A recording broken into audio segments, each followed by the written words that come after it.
Hi friends, welcome to my channel. Vivek ఇంట్లో వాళ్ళందరూ కలిసి లక్ష్మి గొప్పతనం గురించి, లక్ష్మి చేసిన త్యాగాల గురించి చెప్తుండగా మిత్ర మాత్రం అవేవి నమ్మకుండా ఇలా అంటూ ఉంటాడు. ఇన్ని అబద్ధాల మధ్య మీరు చెప్పే ఏ నిజాన్ని కూడా నేను నమ్మలేను వివేక్ అని అంటూ లక్ష్మిని కోపంగా చూస్తూ ఉంటాడు మిత్ర. ఇక లక్ష్మి మిత్ర మాటలకి బాధపడుతూ ఉంటుంది. ఇంకా మళ్ళీ మిత్ర కోపంగా ఇలా అంటుంటాడు, నా కంపెనీని నన్ను ఇన్ని విధాలుగా నష్టపరిచిన ఈ లక్ష్మి నాకొద్దు అని తెగేసి చెప్పేస్తాడు మిత్ర.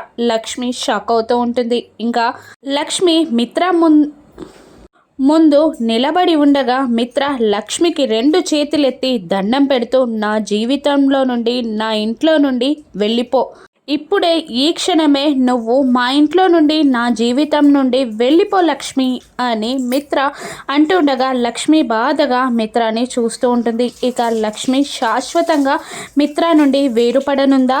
జున్ను, లక్కీ ఇద్దరు లక్ష్మి మిత్రాల పిల్లలని తెలుస్తుందా? మనీషా చేసిన కుట్ర బయటపడుతుందా?